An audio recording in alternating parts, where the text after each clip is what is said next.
जी गुड़िया। गुड़िया जी, आपका यहाँ जो गांव में विवाद है वो किसको लेकर के हुआ है? जी ये हमारे जेठ हैं जिनके साथ झगड़ा था।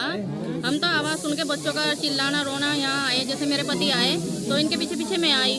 तो जिस टाइम पे मैंने देखा मेरे पति को खींच के, और उन्होंने काफ़ी लंबे लंबे पाइप ले रखे थे टंकी के, और मेरे अंदाज से दारू भी लगभग सबने पी हुई थी लड़कों ने। इतनी ज़्यादा बदतमीजी कर रखी थी कि मुझे भी यहाँ से पकड़ लिया था लड़कों ने।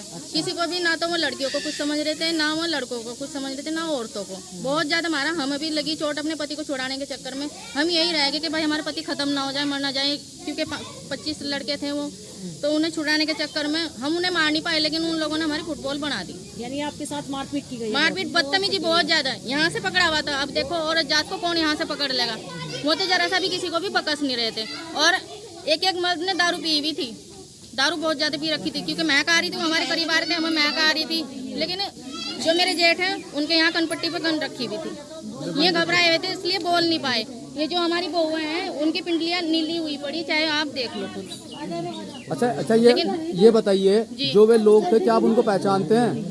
सर आधों ने तो मुंह ढके हुए थे। हम पहचानते हैं सिर्फ इन्हें बंजारों को, जिन्होंने वो बुला रखे थे। खुद इन्होंने भी हमारे साथ बदतमीजी करी। 2-3 बार मैंने पाइप छिंडा, मेरे पति के सिर में मारने वाले थे। मैंने कहा ऐसे क्यों कर रहे भाई, लेकिन उन्होंने मेरे भी साथ बदतमीजी करी।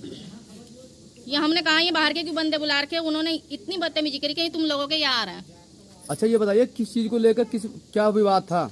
देखो विवाद तो हमारा तो मेरे जेठ का था, जो भी जमीन जायदाद का था, घरों का था। जब ये 20 साल से रह रहे, तो 20 साल पहले देखना चाहिए था। कौन बंदा 20 साल तक रह लगा किसी की देवभूमि में? ये बताओ मुझे, बिना पैसों के कैसे रह लगा? अब उन लोगों के जी में बेईमान आ रहा है इस चीज को कि हमें 4 बीघे जमीन दे दो। तुम्हारे दादाजी बोल के गए थे। दादाजी मर चुके हैं, और दादाजी मर चुके, उन्होंने फुल पैसा दे रखा है इन्होंने, जितने इनके मकान थे। पर ये है कि ये घर इनके नाम नहीं करे इन लोगों ने। अच्छा, कब्जा कर रहे। इसमें आप क्या चाहते हो अब? हमें तो इंसाफ चाह रहा। देखो जी, आज तो ये हमारे पतियों को मार के गए, हमारे लड़कों की बहुओं को मार के गए, कल को हमारे घर में धी बेटी जवान हो रही, ये तो कुछ भी कर सका ना। हमें इंसाफ चाह रहा, अपनी सेफ्टी चाह रही, पूरे गांव की सेफ्टी चाह रही है हमें। ये चाह रहा, हमें इंसाफ चाह रहा। आपके द्वारा पुलिस में इसकी कंप्लेंट की गई? लेकिन ये है कि वह बात नहीं आ रही जो होनी चाहिए। कार्रवाई में ढील हो रही है हमारी। तो शासन और प्रशासन से क्या मांगे आपकी? क्या मांगे? इंसाफ चाह रहा।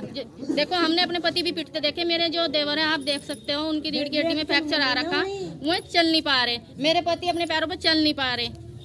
हमें इंसाफ चाह रहा।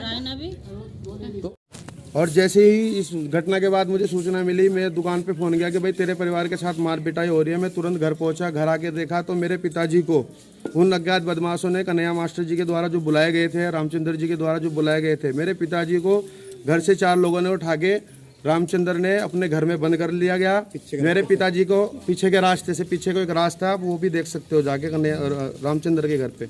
और फिर मेरे पिताजी के कनपट्टी पे बंदूक रख दी गई। वो उनके पास लाइसेंस वाली मौजर भी हैं, बंदूकें भी हैं, वो लाइसेंसधारी लोग हैं उनके पास।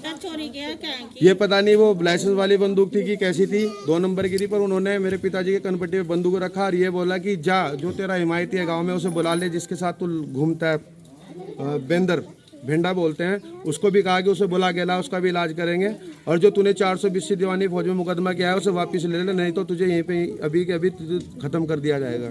मेरे पिताजी बहुत डरे हुए हैं, सहमे हैं, मेरा पूरा परिवार डरा हुआ है, मैं भी सहमा हुआ हूँ। रात को नींद नहीं आती, रात को भी जाके रात काटनी पड़ रही है।